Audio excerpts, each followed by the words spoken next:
All right. When the heart breaks, take 17 or something. um, anyway, while you all finish filling out all your Secret Sister stuff, and those that aren't here, I will get you Secret Sister things. Um, then we'll select for our Secret Sisters one time this next week sometime. So, but we're going to get started in 1 Samuel 1 through 18. And if you don't have materials, let me know on Sunday. I have them, and I will get those to you. I can send you a copy of the PDF as well. So just message me and let me know which one you want. But anyway, there was a man from Ramathaim, Zophim, in the hill country of Ephraim. His name was Elkanah, son of Jeroham, son of Elihu, son of Tohu, son of Zeph, and an Ephraimite.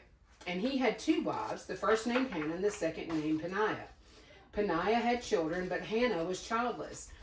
This man would go up from his town every year to worship and to sacrifice to the Lord of armies at Shiloh, where Eli's two sons, Hophni and Phinehas, were the Lord's priests. Whenever Elkanah offered a sacrifice, he always gave portions of the meat to his wife Peninnah and to each of his sons and daughters. But he gave a double portion to Hannah, for he loved her, even though the Lord had kept her from conceiving. Her rival would taunt her severely just to provoke her, because the Lord had kept Hannah from conceiving. Year after year, when she went to the Lord's house, her rival taunted her in this way. Hannah would weep and would not eat. And Hannah, so then it says, Hannah, why are you crying? Her husband Elkanah would ask. Why won't you eat? Why are you troubled? Am I not better to you than 10 sons? On one occasion, Hannah got up after they ate and drank at Shiloh. The priest Eli was sitting on a chair by the doorpost of the Lord's temple. Deeply hurt, Hannah prayed to the Lord and wept with many tears. Making a vow, she pleaded, Lord of armies, if you will take notice of your servant's affliction, remember and not forget me, and give your servant a son, I will give him to the Lord all the days of his life, and his hair will never be cut. And while she continued praying to the Lord in the Lord's presence, Eli watched her mouth. Hannah was praying silently, and though her lips were moving, her voice could not be heard. Eli thought that she was drunk and said to her, How long are you going to be drunk? Get rid of your wine. No, my lord, Hannah replied. I'm a woman with a broken heart. I haven't had any wine or beer. I've been pouring out my heart before the Lord. Don't think of me as a wicked woman. I've been praying from the depths of my anguish and resentment. Eli responded, Go in peace, and may the God of Israel grant the request you've made of him. May your servant find favor with you, he replied. Then Hannah went on her way. She ate and no longer looked despondent. So, anyway, like I told y'all last week, that's pretty much what we know about Hannah, is that she wanted a baby and that she had not been able to conceive. And then, this was a time when they had multiple wives, and so the wife that he didn't love as much,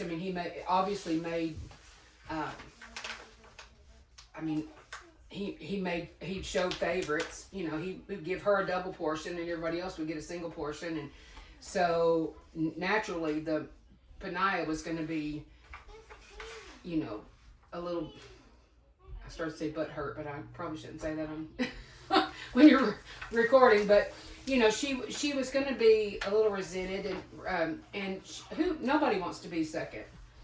Like, I don't want to be someone's second choice. I don't want to be someone's, if nothing else, I can always go to dying.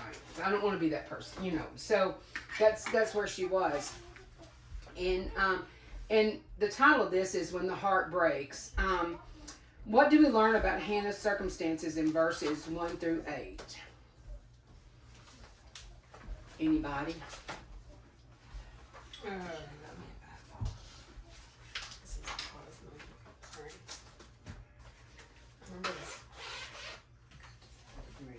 Well, she was a second wife, or a wife of two wives.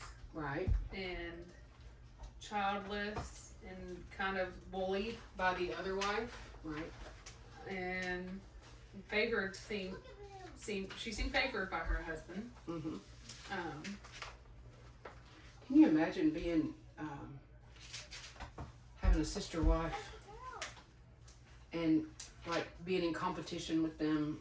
I mean, even though you're not really in competition, you would be. You know, it'd be like, oh, she's the one that can cook the best. She's the one that sews. She's the one that blah blah blah. And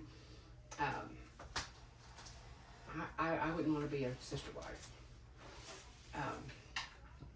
All right, so we learned a few things. Her heart was broken. She was faithful. She was faithful, and she trusted the Lord even in her time of weeping, and even in her time of not feeling whole and all those things. And back then, I mean, you don't hear a lot about people's daughters in the Bible. It's always their sons, someone that's going to carry the name on. That was really the more important of the two. So she was praying not only to have a baby, but to have a son. And someone that would carry on that name, someone that, would step into his dad's footsteps and those kind of things. And so much so that she said, I will give him back to you. Now, I would imagine most of us in here, if not all of us in here, have made a deal with God at some point. If you will help me, I want this. Or if you will, help me make it through, I promise to do better. Or I'll pray more. Or seems like every year, when people are making resolutions, I always say don't make those because they're meant to be broken. But I want to pray more. I want to read my Bible more. I want to read through the Word. That's my every year I want to start over. I want to read through the Word. And I haven't completed that for a few years now, and I want to do that. So, anyway, she was the woman that went to the Lord, and she said, "This is a pretty serious thing. If you will give me a son, I'll give him back to you." Yeah. And so we need to remember that. How does Peninnah treat her, and what emotional weight does that add?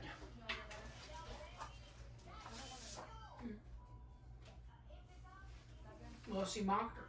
Right. To the point of taunting. I mean, she was taunting her. I think about our kids nowadays. I mean, and how, they will be so jealous. Little Raiden that I babysit, Raiden, he can't stand it if I hold somebody. He just can't stand it. And so when Lucy spent the night, Lucy got up in my lap. And he kept saying, down, down. And he was crying. He was so upset. So I picked him up thinking, well, if he can sit in my lap with Lucy. No, he still wanted her down. He wanted her off of me, not to be touching me in any kind of way. He was jealous. And, it's easy to get to that point. And not even if it's jealousy, sometimes it's just hurt because, like, you see, someone else is gaining. When my mom used to really have a hard time with my Aunt Betty, who owned a bar, and Mama's like, I'm serving the Lord and struggling all the way, and there's Betty over there, she owns a bar, she's doing everything she should that she shouldn't be doing necessarily, and then she's just getting ahead all the time. She's just getting ahead. And I would tell Mama, that's God's business. Let him take care of that. His time is not our time. His ways are not our ways. And he does hear our petitions, and sometimes he tells us to wait. Now, why he says that, I don't know. Why he doesn't just grant us everything we want, probably because it would spoil us. And I mean, it's no secret that, Jenna has been trying to have a baby, and this is not what this story, I always said this is what it sounds like it's going to be about, but really that's so mild compared to what we're going to learn. But she wants to have a baby, and thus far the Lord has not granted that. But then Haley is able to have one. It just seems like, I said, if she goes to Taco Bell, she'll end up pregnant. I mean, it just seemed like and while I know Jenna's not jealous of her, and Jenna, you could tell me, I mean, does it like somehow bother you some like when she found out she was pregnant this last time, did that hit a raw spot anywhere? No, not really for Haley. Right. But it did, well, But and then you see, okay, and I'm not. I promise I'm not going to pick on you this whole service. I mean this whole lesson. But then you see people that are having babies and are abusing them, and yeah, and you think, I would be so good to a baby. Why? But the thing is sin is in this world, and it affects innocent children. It affects, I don't think that was ever God's plan for that to happen, but sin is in this world, and that happens. I don't know why those things are like they are. I have no idea, but trusting and waiting on God when the heart breaks, that's the hardest part. That's the hardest thing. I know, and this lesson's going to be where I just use all y'all for examples because I know you all so well, but I know when Brandy was in a relationship, and she really felt like she was to the place that he should propose. I mean, and truthfully, I kind of thought the same thing. They had been together for quite a while, and it really looked like that's the way it should be. But God could see far beyond that relationship, and when that began to absolve, I'm sure you had lots of questions, Brandy. I'm sure you didn't understand why, and you were probably saying, I would be a good wife. I would do all the things. I would be. Why is this happening to me? And then you see your friends getting married, and you're going to showers and all these things, and it's like, why is this? And I don't care what your situation is. And Debbie Jean, I'm sure that in your family, you're over here doing, and then they want to fuss at you, and you want to say, you should be, laying at my feet, thanking me for all I'm doing, and then y'all are getting ahead, or your mom doesn't want to hear it, or you're, like whatever the thing is. And I think it's our human nature to think, why me? I mean, and I've been in those situations lots of times, and had to say, Lord, I don't understand. But His ways, I say this all the time, but it's true. His ways are higher than our ways. He is on time every time, not on our time, but on His time. And His ways are perfect. And so I don't know why we're in the wait. I don't know, what your situations are, why you're in the wait. But I do know that God has a plan. How does Elkanah respond to Hannah's griefs? And what does this reveal about her loneliness? Was he the one that said, am I not better than 10 kids? I think that kind of deepens our grief. Like, am I not enough for you? Yeah. Why do you, yeah. Why do do you make keep her feel, focusing on yes. Yeah. Do you not share this desire with me? Or, I could see that. Like, it would make her feel lonely to, And I I think, let me fast with you. Yeah. Like, I grieve with you. Like, instead, I'm just going to pacify it by giving you double portions. I'm good enough. And then give you smart aleck comments like, well, am I not better than 10? Like, that would make me feel lonely. Yeah. Well, and he's a man, and they are not created like women.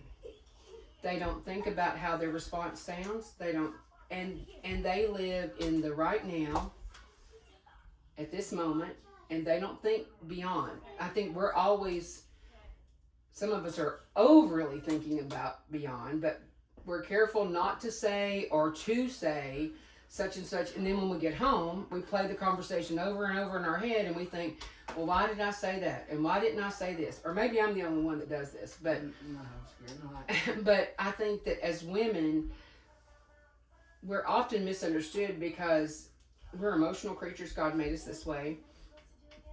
And sometimes we react real quickly. And sometimes we just shut down completely. And neither one is good, but sometimes those are our coping mechanisms. We build walls. We don't let anybody get beyond our wall. I won't get hurt if you can't get through my wall. So I'm just going to keep my wall up. And that's a very human way to act, and a lot of people do. But I do think, I guess Elkanah, I think he was trying to comfort her, but it was a smart alecky answer. I think he was like, why are you just grieving? I mean, am I not better than, I'm giving you everything you could ever, why do you even want a son? Why, am I not better than 10 sons? Now, his response was dumb. And as women, we can all feel that was a dumb response. But I think in his heart, he was trying to comfort her and say, hey, It's hard to take a step back, though, and see, like your life, like my life, everything, I have a husband, we have a farm, everything is great. Like, it's hard to take a step back from what you want to get back there and say, okay, but 10 years ago, I'm living everything I ever wanted. Like, this is it when you've got another focus. Like, it's hard to separate that from really, without this, everything's okay. Like, we're doing good. Well, and I think that people's natural response would be, and I'm just going to use you. It'd be to you, they might say, Jenna, you've got everything. Your husband's amazing. He's so thoughtful and he's so kind to you, and y'all got a nice home, and you've got all the land you could ever dream of, and if you want a goat, you go get a goat. If you want a duck, you go get a duck. And if you want a dog, you go get a dog. And that's not comforting. Yeah. Well, that's kind of what Elkanah was. Mm-hmm.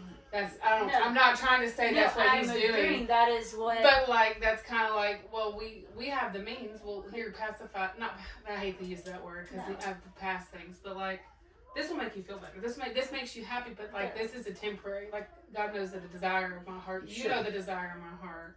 Right. Like, and so he would be better off just right. You're not being sympathetic. You're just kind just hug me and say I understand. Words aren't always needed. Right. A lot. And Dreamers learn that. But that's a big statement right there, Jenna, that words are not always needed.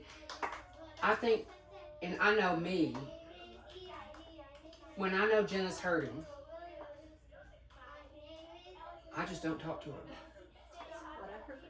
And then I feel terrible. And I sent her a big long message about a week and a half after the last time that I knew she was just really hurting, and I just didn't call her. I would ask Chandler how she was doing, but I just let her climb into her cave and hang out there for a while. And then I finally let her know, hey, it's not because I haven't been concerned or I haven't been worried about you.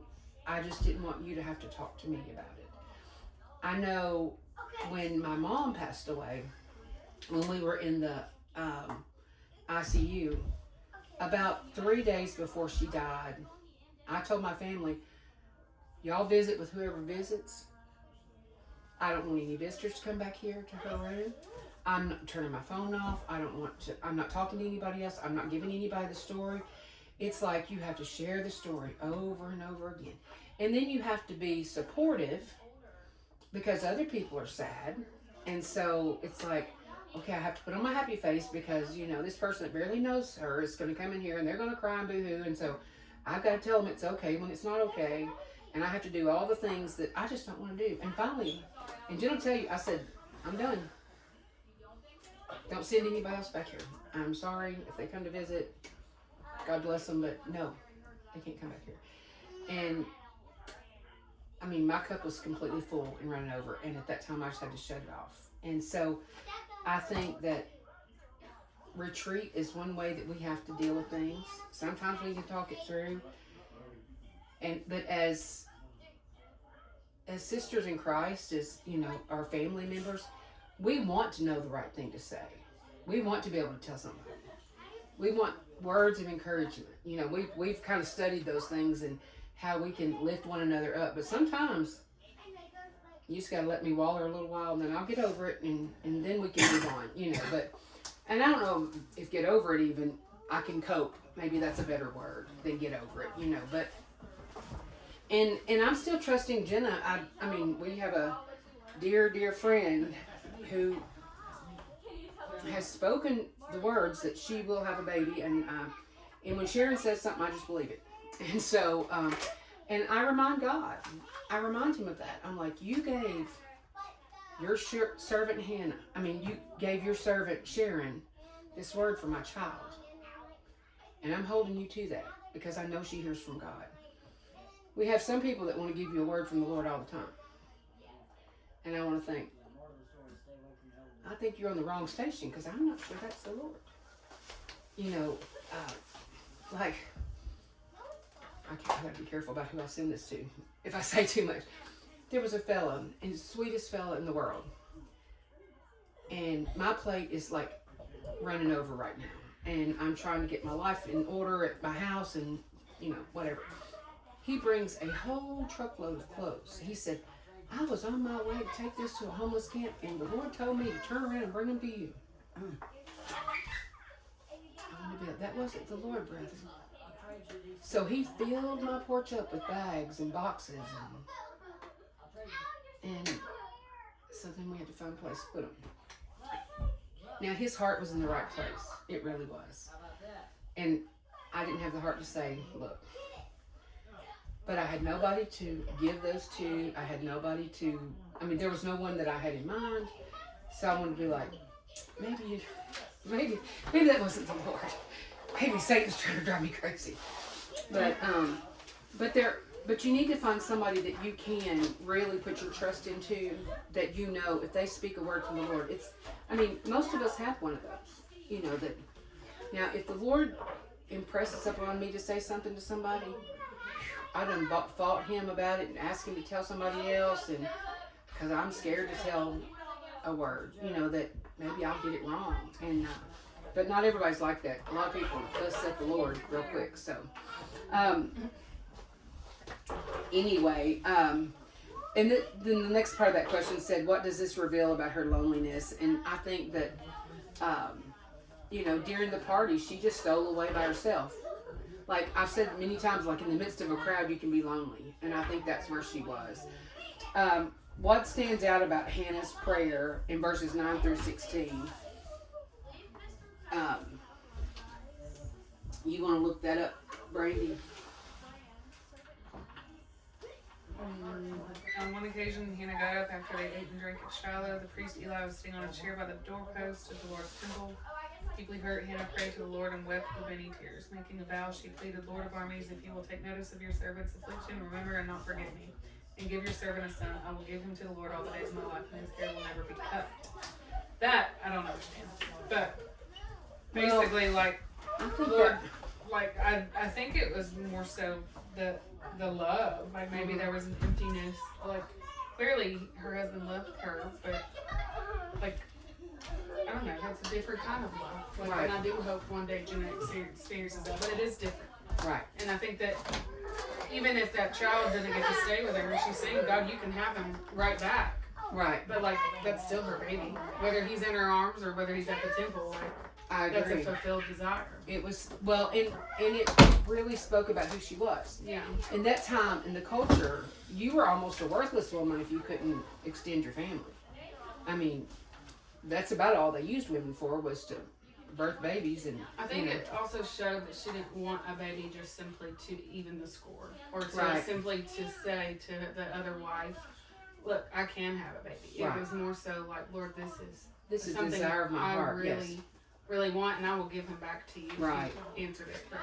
Well, and this is one of the scriptures where we dedicate our children to the Lord. Now, we'll find out exactly what she meant by this. She meant way more than we ever meant, but when you begin to read this. But anyway, how does Eli misunderstand her, and how does Hannah respond? We've already talked about that. Where in this passage do you see the evidence that God is aware of her pain even before he answers her?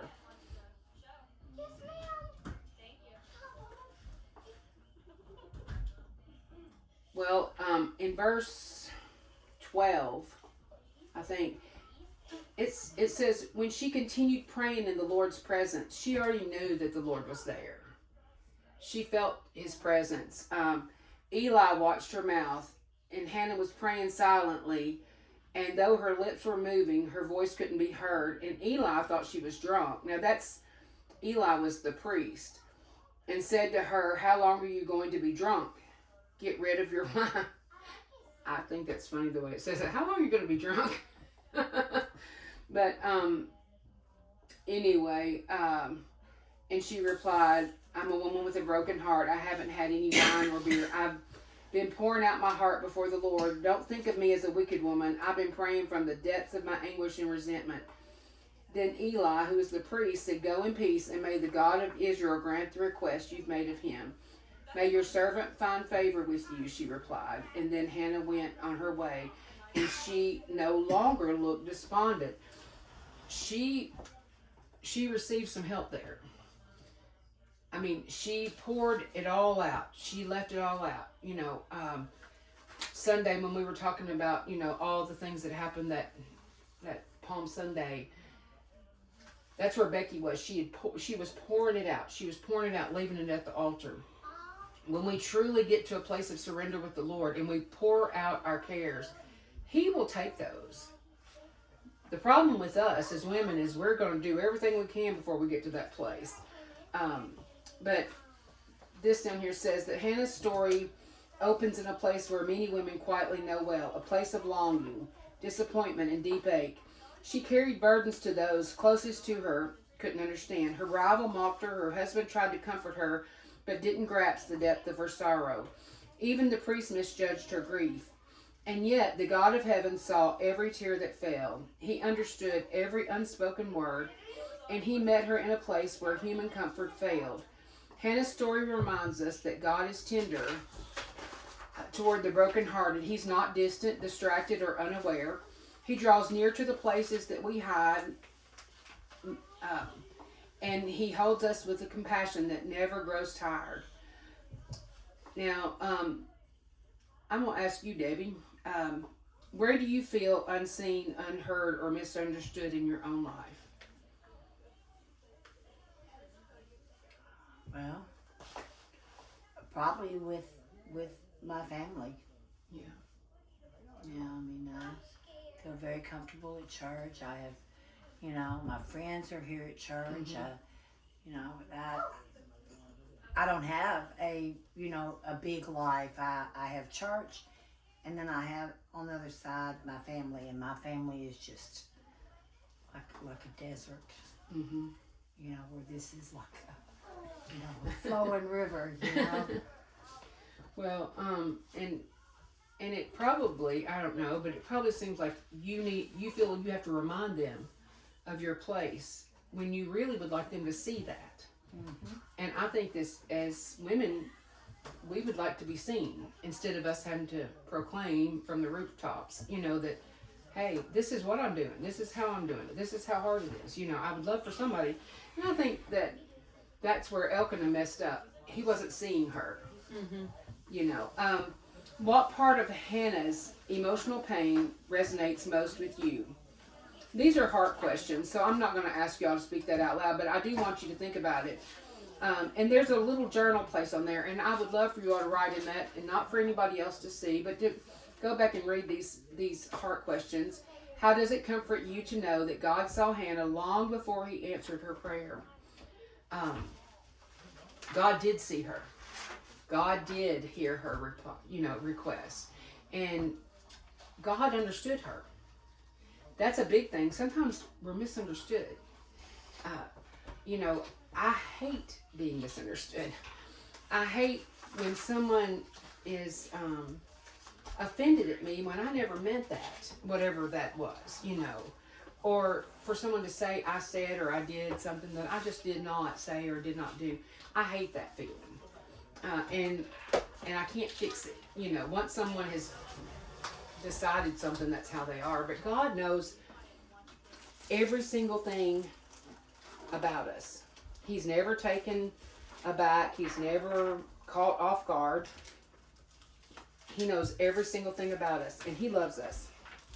I have to remind myself every day just about, that for so long, that I was married, I was not seen. I was not, and it was like I was kind of, I don't know, I don't even know the word for it, kind of like controlled to, or hypnotized, to think that this is the way that it is and this is the way that you're going to be. And then when that went away, I couldn't imagine anything any different, but each day, God got me through something different, and He made me